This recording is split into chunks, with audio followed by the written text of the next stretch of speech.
आज के इस वीडियो में हम लोग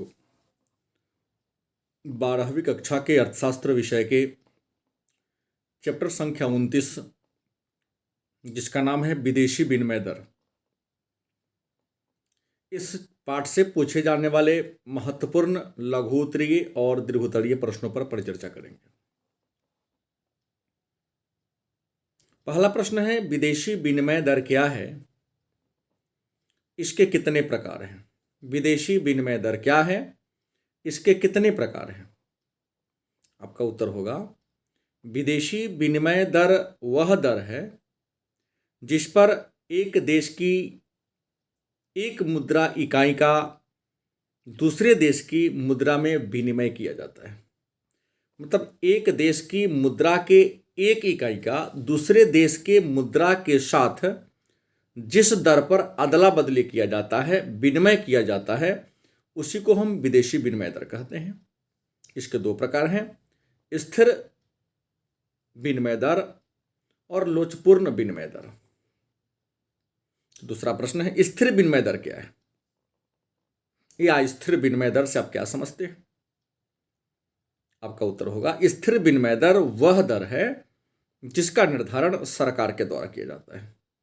मतलब जिस विनिमय दर का निर्धारण सरकार के द्वारा किया जाता है उसको हम स्थिर विनिमय दर के नाम से जानते हैं।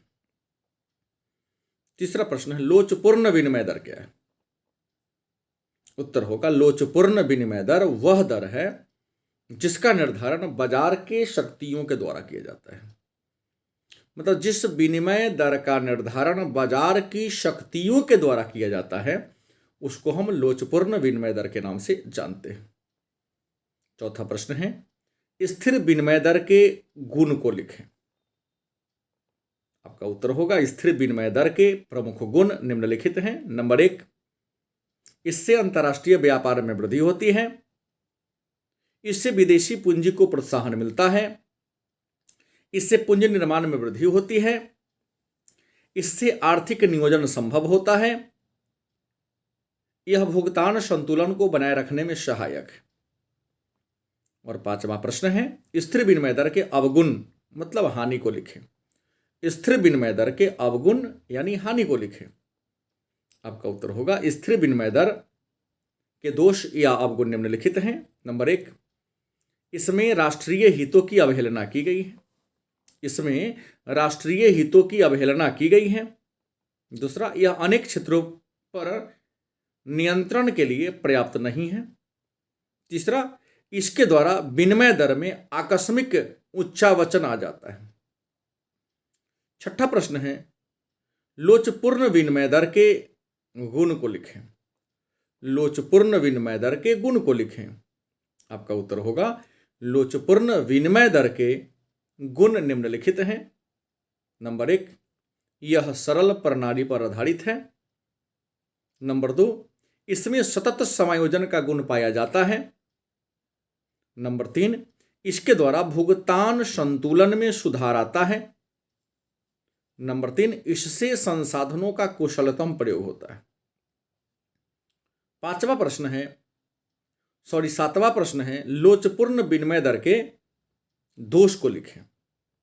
मतलब अवगुण को लिखें। आप लिखोगे कि लोचपूर्ण विनिमय दर के दोष मतलब बुराई, अवगुण निम्नलिखित हैं। नंबर 1, निम्न लोच के कारण विदेशी विनिमय दर या विदेशी विनिमय बाजार अस्थिर हो जाता है। दूसरा, यह अनिश्चितता होता है। तीसरा, इससे अंतर्राष्ट्रीय व्यापार में अस्थिरता आ जाती है। आठवां प्रश्न है, स्थिर विनिमय दर एवं लोचशील विनिमय दर में अंतर लिखें। स्थिर विनिमय दर एवं लोचशील विनिमय दर में अंतर लिखें। उत्तर होगा, स्थिर विनिमय दर की घोषणा सरकार के द्वारा की जाती है, जबकि लोचशील विनिमय दर की घोषणा बाजार की शक्तियों द्वारा होता है। दूसरा अंतर है, स्थिर विनिमय दर के अंतर्गत विदेशी केंद्रीय बैंक अपनी मुद्रा को एक निर्धारित कीमत पर खरीदने और बेचने को तैयार होती है, जबकि लोचशील विनिमय दर का निर्धारण स्वतंत्र रूप से बाजार में होती है। तीसरा अंतर है, स्थिर विनिमय दर में परिवर्तन नहीं आता है, जबकि लोचशील विनिमय दर में हमेशा परिवर्तन होते रहते हैं। 9वां नंबर प्रश्न है, विदेशी विनिमय की पूर्ति से आप क्या समझते हैं? विदेशी विनिमय की पूर्ति से आप क्या समझते हैं? आपका उत्तर होगा विदेशी विनिमय की पूर्ति विदेशी विनिमय दर और विदेशी विनिमय दर की पूर्ति के बीच तुलनात्मक संबंध को दर्शाता है। मतलब विदेशी विनिमय दर की जो पूर्ति है वह विदेशी विनिमय दर और विदेशी विनिमय दर की पूर्ति के बीच तुलनात्मक संबंध को दर्शाता है। इस